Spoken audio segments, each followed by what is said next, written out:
আসসালামু আলাইকুম everyone, welcome back to my channel Meghla cooking world. আজকে আমি আপনাদের সাথে খুবই মজাদার একটি রেসিপি নিয়ে হাজির হয়ে গেলাম, আর সেটা হচ্ছে লেবুর পিনিক রেসিপি। চলুন তাহলে দেখে নিই লেবুর পিনিক রেসিপি কিভাবে তৈরি করে। তো এই যে দেখুন, লেবুর পিনিক তৈরি করার জন্য আমি এখানে পাতলা গোল করে লেবু কেটে নিয়েছি, আর আপনাদেরকে একটু দেখিয়ে দিয়েছি কতটা পাতলা করে লেবুটা কেটে নিয়েছি। এখন আমি এক এক করে লেবুগুলো প্লেটে একটু সুন্দর করে সাজিয়ে নিব। তো এই যে দেখুন, আলহামদুলিল্লাহ লেবুগুলো প্লেটে খুব সুন্দরভাবে সাজানো হয়ে গেছে। এখন আমি প্রত্যেকটা লেবুর উপরে দিয়ে নিচ্ছি চাট মশলা।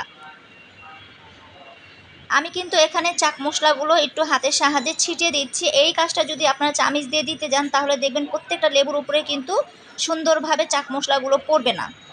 এখন আমি দিয়ে নিচ্ছি লেবুর উপরে পরিমাণ মতো বিট লবণ। বিট লবণটাও কিন্তু হাতের সাহায্যে আমি ছিটিয়ে দিয়ে নিচ্ছি, এবং দেখুন প্রত্যেকটা লেবুর উপরেই কিন্তু বিট লবণটা পড়েছে। এই কাজটা হাত দিয়ে করলে সব থেকে বেশি ভালো হয়। এখন আমি দিয়ে নিচ্ছি প্রত্যেকটা লেবুর উপরে শুকনা মরিচের গুঁড়ি, মানে চিলি ফ্লেক্স। খুব সুন্দর করে জিনিসগুলো দিতে হবে। এখন আমি এই তো দেখুন লেবুর উপরে দিয়ে নিচ্ছি এক মুখা সরিষার তেল, আর সরিষার তেলটাও কিন্তু আমি খুব সুন্দরভাবে প্রত্যেকটা লেবুর উপরে ঘুরিয়ে ঘুরিয়ে দিয়ে নিচ্ছি।